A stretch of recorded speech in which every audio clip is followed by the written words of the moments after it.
干嘛哩啦？ဟုတ်တယ်ကောင်းပါလေ 哦，冇咧，上面幾多個你哋多嚟用咪？ ဟုတ် OK 對啊 得。ဟိုမနေ့ကရွှေတင်မှာစုံခဲ့တဲ့ညီမလေး ဟုတ်လားစိတ်ရ Hey why ဖေ။သူပြနေရဘာဖြစ်လာလဲကွာ။ပိုင်းခိုင်းနေတာပဲ ဟောကောင်မလေးနဲ့အဆင်ပြေလို့ပါကွာ ။ဖေ။ဒီသားကြက်အောင်နေဖို့ဆိုတာလေ။လုံချုံးမလို့အလိုက်တိဖို့ပဲလိုတယ် အဲ့ဒါဆိုမင်းကဘာလို့ကြီးကြမထား ။ဟာ။ဖေ။အာစီဝင်းကကွင်းထဲကိုဝင်ပြီးတော့ကန်တာမမြင်ဘူးလား။ဒီပြဆိုတာဘယ်တော့မှကွင်းထဲမစည်းဘူးကွာ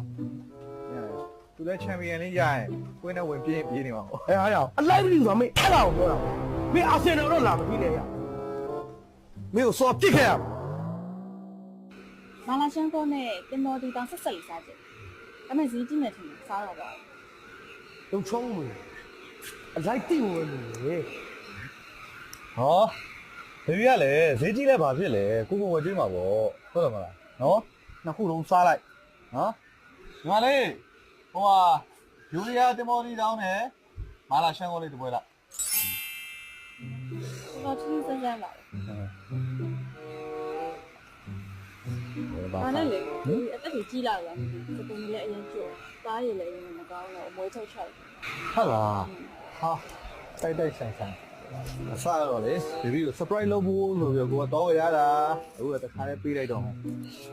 မှာကိုမွန်ကော်လေဂျင်းနဲ့ဒီကိုမွန်ကော်လေဂျင်းကလေဒီတောက်လိုက်တာနဲ့ဒီအသားရည်လေးဝင်းပြီးတော့နှုတ်ပြီးတော့ဆူဆူပြေပြေလေးဖြစ်လာတယ်ဒီဝိုင်းဘေဘီသပင်ကျွတ်တာတွေအားလုံးလည်းတက်တာပဲအဲ့မကတွေခြေနဲ့လက်သေးပြီးအယိုးစစ်တွေပါကောင်းမွန်စီ အဲ့ဒါကြီးလို့ပြီ ပြရဘောဘေဘီလေးတော့လေးလာတာဒါပေမဲ့ဒီကွန်မွန်ကော်လေဂျင်ကလေရိုးရိုးကော်လေဂျင်ကအစ20လောက်ပုံမှုတင်းငယ်နေတယ်ဒါပေမဲ့တိုက်ကော်လေဂျင်နဲ့လောက်ထားတဲ့အတွက်တွင်းပိုင်းနဲ့အထိစိတ်ဝင်မှုပုံမြန်ပြီးတော့ကြောက်ကြတယ်မြန်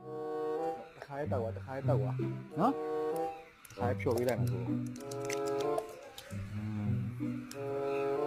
ညနေလိုက်တိ ချစ်တာ哦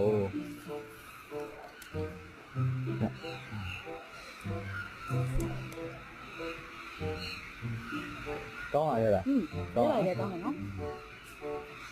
အဲ့ဒါကိုချက် ဒါဆိုဘေဘီကဘူးကြီးတောက်ကိုကဘူးတေးပဲယူရအောင်မယ်